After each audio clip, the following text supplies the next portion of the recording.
نحمده ونصلي على رسوله الكريم اما بعد فاعوذ بالله من الشيطان الرجيم بسم الله الرحمن الرحيم يا بني إسرائيل اذكروا نعمتي التي أنعمت عليكم وأني فضلتكم على العالمين واتقوا يوما لا تجزي نفس عن نفس شيئا ولا يقبل منها شفاعة ولا يؤخذ منها عدل ولا هم ينصرون صدق اللہ العظیم۔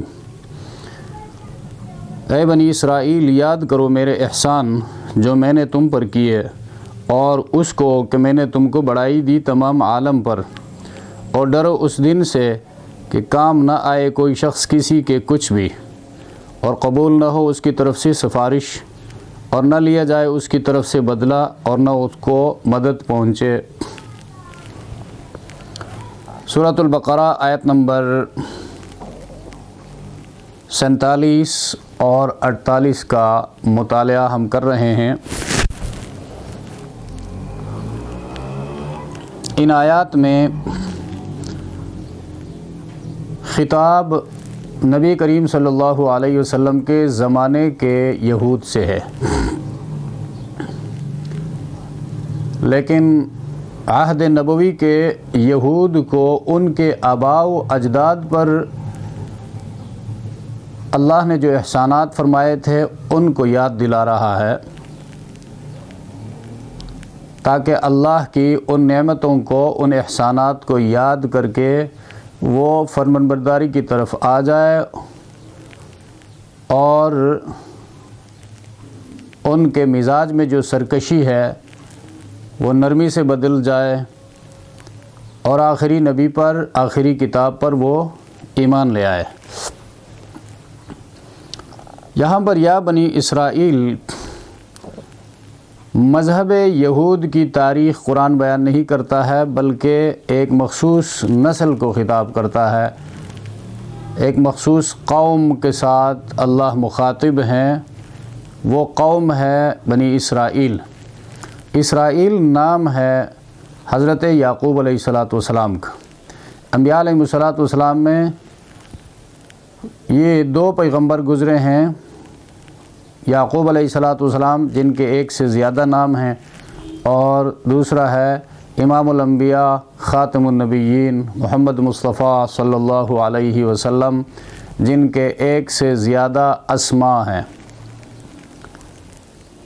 تو اسرائیل بھی یعقوب علیہ السلام کے ناموں میں سے ایک نام ہے، عبرانی کا لفظ ہے، اور عبرانی میں اسرا اور ایل، اسرا عبد اور ایل اللہ، عبد اللہ، اللہ کا بندہ، اس کا معنی آتا ہے۔ تو بنی اسرائیل چونکہ حضرت یعقوب علیہ السلام کے اولاد ہیں، اور یہودیت یہ قومی دین ہے یا نسلی دین ہے۔ اب ان کے باپ کے نام سے ان کو یاد کیا جا رہا ہے، یا بنی اسرائیل، اے اولاد یعقوب۔ اب یعقوب علیہ السلام تو اللہ کے پیغمبر تھے، تو دادا کا نام لے کر ان کو متنبہ کیا جا رہا ہے، ان کو غیرت دلایا جا رہا ہے کہ تم ذرا پیچھے مڑ کر دیکھو، تم کس کی اولاد ہو، تمہارے آباء و اجداد کون تھے، کس کی نسل سے تمہارا تعلق ہے، تاکہ کم از کم اپنے آباء و اجداد کی عزت و احترام کا لاج رکھ کر اس سرکشی کو چھوڑ دے۔ اس لیے یعقوب علیہ السلام کا نام لیا گیا، یا بنی اسرائیل کہہ کر خطاب کیا گیا، اے اولاد یعقوب۔ اب بنی اسرائیل یعقوب علیہ السلام کے اولاد ہیں، یعقوب علیہ السلام بیٹے ہیں اسحاق علیہ السلام کے، اسحاق علیہ السلام ابراہیم علیہ السلام کے، اور ابراہیم علیہ السلام کے دو بیٹے اسحاق علیہ السلام اور اسماعیل علیہ السلام۔ اسماعیل علیہ السلام کی نسل سے کوئی پیغمبر نہیں آیا ہے، یہاں تک کہ محمد الرسول اللہ صلی اللہ علیہ وسلم عرب میں مبعوث ہوئے، لیکن قیامت تک کے لوگوں کے لیے۔ اور اسحاق علیہ السلام کی اولاد میں حضرت یعقوب علیہ السلام کے 12 بیٹے، ان میں ایک یوسف علیہ السلام بھی ہیں۔ ان 12 بیٹوں کے اولاد آگے چل کر 12 قبائل بنے، اور ان 12 قبائل کو بنی اسرائیل کہا جاتا ہے۔ اور 3 کتابیں تورات، انجیل، زبور اس قوم میں نازل ہوئی ہیں، اور 14,000 کے لگ بھگ انبیاء علیہ اللہ تبارک و تعالیٰ نے اس قوم میں مبعوث فرمائے ہیں۔ تو اس قوم کا نام لینے کا مطلب یہ ہے کہ اللہ کے بہت سارے احسانات اس قوم پر رہی ہیں۔ ان احسانات میں سے بادشاہت ہے، سلطنت ہے، آسمانی کتابیں ہیں، انبیاء کا بھیجنا ہے۔ یہ بڑی بڑی انعامات ہیں، بڑے بڑے احسانات ہیں اللہ کے کسی قوم پر۔ یا بنی اسرائیل، اے بنی اسرائیل، اذکروا نعمتی اللتی، یاد کرو میرے ان نعمتوں کو جو میں نے تم پر کیے، وانی فضلتکم علی العالمین، اور اس نعمت کو جو میں نے تم کو بڑائی دی تمام عالم پر، فضیلت، وانی فضلتکم، میں نے تم کو فضیلت دی امت محمدیہ کے دنیا میں آنے سے پہلے۔ اب ان کو یہ بھی خبردار کیا جا رہا ہے کہ یہ فضیلت دینے والا میں ہوں، میں نے کسی وجہ سے فضیلت دی تھی، وہ وجہ ایمان اور اعمال صالحہ کے ساتھ مشروط تھی۔ اب تم میں ایمان نہیں رہا، آخری نبی کا انکار کیا اور آخری کتاب کا انکار کیا، اور اعمال صالحہ کے بجائے خواہشات نفسانیہ پر ریجھنے لگے، تو وہ فضیلت اب میں ہی تم سے چھین کر، تم سے لے کر محمد الرسول اللہ کو عطا کرنے والا ہوں۔ انی فضلتکم علی العالمین۔ تو اسے پتہ چلتا ہے کہ فضیلت کا مدار، برتری کا مدار سیرت و کردار پر ہے، نہ کہ قوم اور نسل پر ہے۔ اور فخر قوم اور نسل، میں فلاں قوم کا آدمی ہوں، میں فلاں کی نسل سے ہوں، اللہ کی بارگاہ میں ان چیزوں کی اگر حیثیت ہے تو صرف تعارف کے لیے ہے۔ جعلناکم شعوبا وقبائل لتعارفوا، کہ تمہیں میں نے قبیلوں اور خاندانوں میں تعارف کیا، پیدا کیا، تقسیم کیا، صرف اور صرف پہچان کے لیے، ایک دوسرے کا تعارف حاصل ہو جائے کہ یہ فلاں آدمی فلاں قبیلے کا ہے، فلاں صوبے کا ہے، فلاں خاندان کا آدمی ہے۔ اس لیے نہیں کہ اللہ کے بندوں پر فخر جتلاؤ کہ میرا تعلق فلاں خاندان سے، اس لیے کہ دین اللہ کا ہے، اور اللہ نے اپنی قربت کے لیے، برتری حاصل کرنے کے لیے دین عطا کیا ہے۔ جس کے پاس دین ہے اس کو برتری حاصل ہے، جس کے پاس دین نہیں ہے، خاندان کی وجہ سے وہ برتری حاصل نہیں کر سکتا، قبیلے کی وجہ سے وہ برتری فضیلت حاصل نہیں کر سکتا۔ یہی حال ان لوگوں کا تھا، بنی اسرائیل کا۔ یہ یہی سمجھتے تھے کہ ہم بڑے خاندان والے ہیں، اونچے خاندان کے لوگ ہیں، اور آگ ہمیں نہیں چھوئے گی، ہم جہنم نہیں جائیں گے، اور جنت ہماری میراث ہے، ہمیں ملنے والی ہے، ہم اللہ کے لاڈلوں کے اولاد ہیں۔ تو ان کی تردید ہوئی، انی فضلتکم علی العالمین، ان نعمتوں کو یاد کرو۔ تو کتابوں کو، کتاب نعمت، نبوت نعمت، کتاب کو یاد کرنے کا مطلب کتاب کو کھول کر اس کے اندر تم سے جو مطالبہ کیا گیا ہے ان مطالبات کو یاد کرو۔ صرف زبانی جمع خرچ سے مسئلہ حل نہیں ہوگا، بلکہ جو مطالبہ تم سے کیا گیا ہے ان مطالبات پر پورے اترو،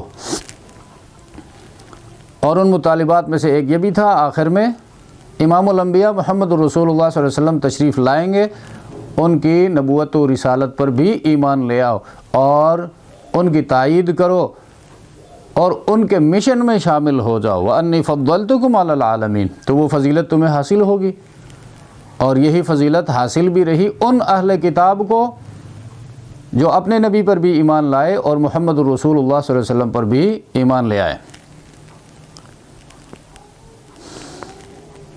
تو یہاں پر مذہب یہود سے کوئی سروکار نہیں ہے اس فضیلت کا، بلکہ اس کا تعلق قوم یہود یا نسل اسرائیل کے ساتھ، اسرائیلی نسل کو مخاطب کیا گیا۔ تو نسل کو مخاطب اس لیے کیا گیا ہے کہ اللہ تبارک و تعالیٰ نے ان کو بہت ساری نعمتیں عطا کی، ان میں سے لگاتار انبیاء کا اس نسل میں بھیجنا، کتابوں کا اس نسل میں نازل کرنا، اور یہ قوم توحید کی علمبردار رہی ہے ایک زمانے تک، تو ان کو یہ فضیلت بھی حاصل رہی۔ لیکن جب منہ موڑنا شروع کیا، بے رخی شروع کی، تو یہی قوم مغضوب علیہم ٹھہرے، اللہ کا غضب نازل ہوا اور ان پر لعنت کی گئی، اللہ نے ان کو اپنی رحمت سے دور کر دیا۔ تو اسے یہ فیصلہ کرنا آسان ہو جاتا ہے کہ ہم جب اپنے کو خیر الامم کہلاتے ہیں، محمد الرسول اللہ صلی اللہ علیہ وسلم کے ہم امتی ہیں، تو امتی ہونے کا تقاضا کیا ہے؟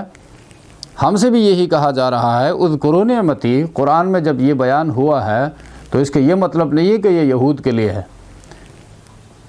یہود کے کرتوتوں کو بیان کر کے اللہ محمد الرسول اللہ کے امتیوں کو خبردار کرنا چاہتے ہیں کہ ان جیسے اخلاق سے اپنے آپ کو بچاؤ، ان جیسے کردار سے اپنے آپ کو الگ رکھو، ان جیسا ہونے کی کوشش مت کرو۔ اور احادیث نبویہ میں پھر تعلیمات عطا کی گئی ہیں، خالف الیہود والنصارى، یہودیوں اور عیسائیوں کی مخالفت کرو۔ تو یہاں پر خطاب تو نبی کریم صلی اللہ علیہ وسلم کے زمانے کے یہود سے ہے، لیکن آباء و اجداد پر احسان، ان پر انعام، اولاد پر انعام سمجھا جاتا ہے، اولاد پر احسان سمجھا جاتا ہے، اور کوئی نمک حلال بیٹا جو ہے وہ اس کا انکار نہیں کرتا۔ اس کے دادا پر اگر کسی نے احسان کیا ہوتا ہے تو وہ ان محسنین کی اولاد کا بھی احترام کرتا ہے کہ ان کے آباء و اجداد نے میرے دادا پر احسان کیا تھا۔ تو یہاں پر بھی اللہ فرماتا ہے تمہارے باپ دادا پر میں نے جو احسان کیا تھا اس کو یاد کرو، اور یہ بھی یاد کرو کہ تمہارا دادا کون تھا، اسرائیل، یعقوب، وہ میرے برگزیدہ بندوں میں سے تھے، میں نے اس کو اپنی نبوت، اپنی رسالت، اپنے پیغامات کو بندوں تک پہنچانے کے لیے منتخب فرمایا تھا۔ تم ان کی اولاد کہلاتے ہو، ذرا ہوش کے ناخن لو، سرکشی کر کے کس طرف جا رہے ہو؟ تو دعوت دی سیرت و کردار کی طرف، دعوت دی عمل کی طرف، عقیدے کو درست کرنے کی طرف، یہ نہیں کہ میرا پیدرم سلطان بود، باپ میرا بادشاہ تھا لہٰذا میں بھی بادشاہ ہوں، ایسا ہو نہیں سکتا۔ تم سے مطالبہ یہ ہے باپ تمہارا بادشاہ تھا لیکن تم کون ہو؟ اپنی ہستی ذرا واضح کرو۔ وَأَنِّي فَضَّلْتُكُمْ عَلَى الْعَالَمِينَ وَاتَّقُوا يَوْمًا لَا تَجْزِي۔ اب ان کے اندر، یہود کے اندر، اور جو یہودی فکر اور ذہن والے ہیں آج کل، ان کو متنبہ کیا جا رہا ہے، جو یہ کہتے ہیں ہم صاحب زادے ہیں، سید زادے ہیں، شیخ زادے ہیں، فلاں زادے ہیں، جو کوئی بھی ہے اگر دین اس میں نہیں ہے تو یقیناً ناکام ہے۔ تو یہود بھی یہی کہا کرتے تھے نحن ابناء اللہ و احباؤہ، ہم اللہ کے لاڈلے ہیں، لاڈلوں کے اولاد ہیں، اور لن تمسنا النار الا ایام معدودہ، آگ سوائے چند دنوں کے ہمیں نہیں چھوئے گی، وغیرہ وغیرہ بے بنیاد بوگس قسم کی باتیں۔ ان کے ذہن میں جزا و سزا کا تصور ہی ختم ہو چکا تھا۔ وہ اپنے باپ دادا کے اعمال پر تکیہ کیے ہوئے بیٹھے تھے، تو فرمایا واتقوا، اور ڈرو، جو بندہ ڈرتا ہے وہ نافرمانی سے، خطرات والی جگہوں سے اپنے آپ کو محفوظ رکھتا ہے، وہ وہاں نہیں جاتا جہاں ڈاکہ پڑتا ہے، وہ اس راستے کو انتخاب نہیں کرتا جہاں پر راستہ لٹتا ہے، وہ بر وقت اپنا سفر شروع کرتا ہے۔ حدیث میں آتا ہے من خاف ادلج ومن ادلج بلغ، جو ڈرتا ہے کہ یہ راستہ لٹتا ہے وہ جلدی روشنی میں سفر شروع کرتا ہے، اور جو روشنی میں سفر شروع کرتا ہے وہ جلدی منزل مقصود تک پہنچتا ہے۔ تو یہاں پر تقوی واتقو، ڈرو، اللہ کی مخالفت سے ڈرو، محمد الرسول اللہ کے مقابلے میں آنے سے ڈرو، آخری کتاب پر ایمان نہیں رکھتے ہو اس بات سے ڈرو، حرام کھاتے ہو اس بات سے ڈرو، اور سود خوری کرتے ہو اس سے ڈرو، بے حیائی کی زندگی بسر کرتے ہو اس سے ڈرو، اس لیے کہ ان تمام چیزوں پر عذاب ملنے والا ہے۔ واتقوا یوما، اس دن کے عذاب سے ڈرو۔ دن سے کوئی نہیں ڈرتا ہے، دن کے اندر جو عذاب ہے اس سے ڈرتا ہے۔ اس دن میں جو خوشی ملنے والی ہے، خوش ہوتا ہے تو اس سبب سے خوش ہوتا ہے کہ فلاں دن کو مجھے یہ ایوارڈ ملنے والا ہے۔ تو قرآن نے فرمایا واتقوا یوما لا تجزی، ایسا ہولناک دن ہوگا کوئی کسی کا کام نہیں آئے گا، کہ کام نہ آئے کوئی شخص کسی کے کچھ بھی، نفس عن نفس، شیئن کچھ بھی، شیء اصل میں ذرہ کو کہتے ہیں، ذرہ ایٹم، کچھ بھی۔ یہ رد کر دیا عیسائیوں کے عقیدہ کفارہ پر۔ عیسائیوں میں یہ عقیدہ مشہور ہے کہ عیسیٰ علیہ السلام پھانسی پہ چڑھ چکے ہیں اور اپنی امت کا کفارہ بن چکے ہیں، اور دنیا عیسائیت کرپشن کے لیے، ظلم کے لیے، قتل و قتال کے لیے آزاد ہے۔ تو قرآن نے فرمایا یہ بات بالکل غلط ہے، لا تجزی نفس عن نفس شیئا، کوئی کسی کا کام نہیں آئے گا۔ یہ کیسے ہو سکتا ہے کہ پھانسی پہ عیسیٰ علیہ السلام چڑھے اور عیش و عشرت تم کرو؟ یہ تو اللہ کا جو نظام عدل ہے اس کے خلاف۔ لا تجزی نفس عن نفس شیئا ولا يقبل منها شفاعہ، اور قبول نہ ہو اس کی طرف سے سفارش، شفاعت، شفا طاق اور جفت اپنے ساتھ ملانے کے لیے لفظ استعمال ہوتا ہے، شفا جفت کو کہتے ہیں۔ سفارش کر کے دوسرے بندے کو اپنے ساتھ ملایا جاتا ہے، اس کو چھڑایا جاتا ہے۔ تو شفاعت کا جو کنسپٹ ہے، شفاعت کا جو تصور ہے، مشرکانہ تصور پر قرآن رد کرتا ہے۔ جو سفارش تمہارے دل و دماغ میں ہے کہ باوجود غلط عقیدے کے، باوجود کرپشن کے، بدعنوانی والی زندگی کے، ہمارے آباء و اجداد انبیاء وہ ہماری سفارش کریں گے، یہ بات ذہن سے نکال دو۔ مشرکین مکہ کہتے تھے ہم ملائکہ کی، فرشتوں کی عبادت اس لیے کرتے ہیں، فرشتے اللہ کی بیٹیاں ہیں، اور بیٹیاں باپ سے منوا لیتی ہیں، کام نکال لیتی ہیں، تو یہ فرشتے جن کی مورتیاں، اسٹیچیوٹ بنا کر ہم ان کو پوجتے ہیں، کوئی جبریل امین کی تصویر ہے، کوئی پورٹریٹ ہے میکائیل کی، اور کوئی اسرافیل کی، کوئی کسی دوسرے فرشتے کی، اپنے زعم میں، اپنے خیال و گمان میں انہوں نے اس قسم کی تصویریں بنا کر کعبے کے اندر رکھے ہوئے تھے، اور ان کے آگے جھکتے تھے، نظر و نیاز پیش کرتے تھے۔ تو ان کا تصور یہ تھا کہ ان کے پس منظر میں یہ روحانیت کار فرما ہے۔ ہندوؤں کا بھی یہی عقیدہ ہے کہ اس تصویر کے پیچھے یہ پس منظر ہے۔ تو اللہ نے فرمایا اللہ سے بزور کوئی نہیں منوا سکتا، کسی کو نہیں چھڑا سکتا۔ لا يقبل منها شفاعہ ولا یؤخذ منها، اور نہ لیا جائے گا اس کی طرف سے عدل، بدلہ، ولا هم ينصرون، اور نہ ان کو مدد پہنچے۔ اب دنیا میں ایک بندہ کسی تکلیف میں پھنس جاتا ہے، وہ ان تین طریقوں میں سے کسی ایک طریقے سے اپنی جان چھڑاتا ہے۔ کوئی دوست ہوتا ہے، وہ آتا ہے، اس کی سفارش ہوتی ہے، بڑے اچھے تعلقات ہوتے ہیں، اس کے اپروچ ہوتا ہے، رسائی ہوتی ہے، ان کو استعمال کر کے اپنے آپ کو اس مصیبت سے چھڑاتا ہے۔ نہیں تو دوسرے نمبر پر مالدار ہوتا ہے تو مال لگاتا ہے، فیصلہ اپنے نام کرواتا ہے اور جرائم سے اپنے آپ کو نجات دلواتا ہے رشوت دے کر۔ اگر یہ بھی قبول نہ ہو تو پھر ریاست کے لیے مسئلہ کھڑی کرتا ہے، بڑا قبیلہ ہے، افرادی قوت زیادہ ہے، لیڈر ہے، جیالے زیادہ ہیں، تو ان کو اکساتا ہے، میدان میں نکال لاتا ہے اور ریاست کے لیے پھر مسائل پیدا کرتا ہے اور اس کا معاملہ پھر حل ہو جاتا ہے۔ تو قرآن کریم نے فرمایا نفس لا تجزی نفس عن نفس شیئا، کچھ بھی کام نہیں آئے گا، ولا یقبل منها شفاعہ، اور قبول نہ ہو اس کی طرف سے کوئی سفارش، ولا یؤخذ منها عدل، کوئی برابری رشوت قبول نہیں کی جائے گی، ولا هم ینصرون، اور نہ کوئی قبیلہ افرادی قوت اس کی مدد کر سکے گی۔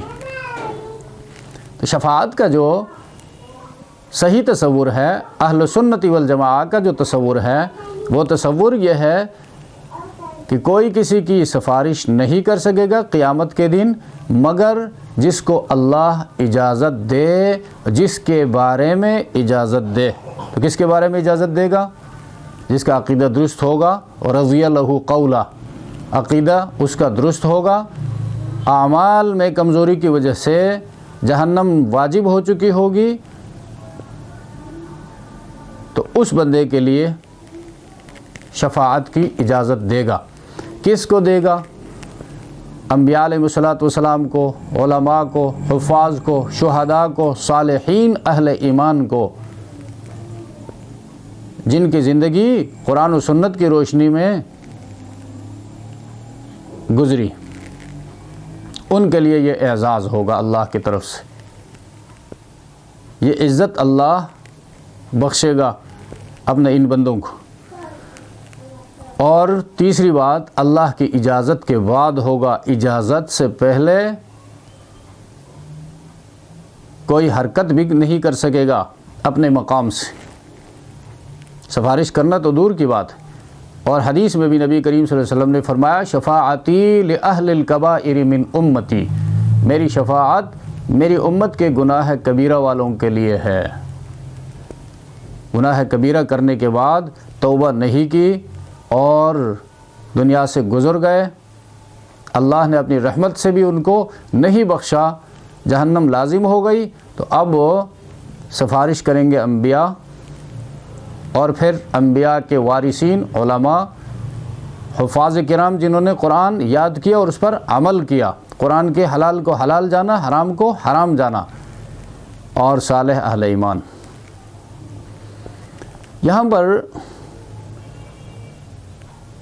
مسئلہ یہ ہے کہ ہم مسلمان کہتے تو یہ ہیں کہ یا اللہ ہمیں نبی کریم صلی اللہ علیہ وسلم کی شفاعت نصیب فرما، لیکن اپنی زندگی کو جب دیکھتے ہیں تو 100% برعکس گزر رہی ہے نبی کریم صلی اللہ علیہ وسلم کی زندگی کی۔ اس حال میں پیغمبر ہماری شفاعت کیسے کریں گے؟ سوچنے کا مقام ہے۔ اور انبیاء کے وارثین علماء ہیں، علماء کی پیروی کا حکم ہے، اور علماء شفاعت کریں گے۔ ہر زمانے کے علماء اپنے زمانے کے عوام کی شفاعت کریں گے، اہل ایمان گناہگاروں کی شفاعت کریں گے۔ لیکن اگر اس زمانے کے لوگ ان علماء کو برداشت تک نہ کر سکتے ہوں، ان کے پیچھے گالیاں بکتے ہوں، مال ان کے خلاف استعمال کرتے ہوں، زبان ان کے خلاف استعمال کرتے ہوں، اور ان کا راستہ جدا جدا ہو، 24 گھنٹے کی زندگی ان کی مخالفت میں گزر رہی ہو، تو ہم عوام ایسے ہو کر ان علماء سے پھر کیسے قیامت کے دن درخواست کر سکتے ہیں کہ ہماری شفاعت فرما؟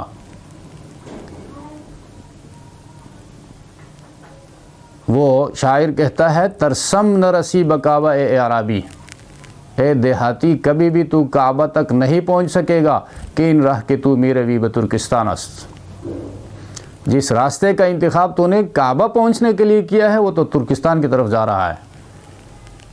یعنی تمہاری دعا اور تمہاری کردار، تمہارے اعمال میں آسمان و زمین کا فرق ہے. علماء ان لوگوں کی شفاعت کریں گے جن لوگوں نے ان کا ساتھ دیا دعوت و توحید کے پھیلانے میں، ان کے ساتھ مل کر اس مشن میں ان کا ہاتھ بٹایا، ان کی تائید کی، ان کے ساتھ کھڑے ہوئے، مصیبتیں برداشت کی، تکالیف برداشت کی. یہ تو نہیں کہ علماء پورے دین کے نظام کی بات کرے اور ہم صرف نماز پڑھ کر یہ کہیں کہ بس باقی علماء کے ساتھ ہمارا کوئی سروکار نہیں ہے. تو یہاں پر ہمارے لیے بھی یہ سبق ہے کہ ہر بندہ انفرادی طور پر بھی دیکھ لے. قرآن یہ کہتا ہے قو انفسکم، اپنے آپ کو بچاؤ پہلے. یہاں پر بھی یہی فرمایا لا تجزی نفس عن نفس شیئا، اپنے آپ کو اس لیے بچاؤ کہ کوئی کسی کا کام نہیں آئے گا. ولا یقبل شفاعہ، دوستیاں تعلقات رکھو حدود کے اندر.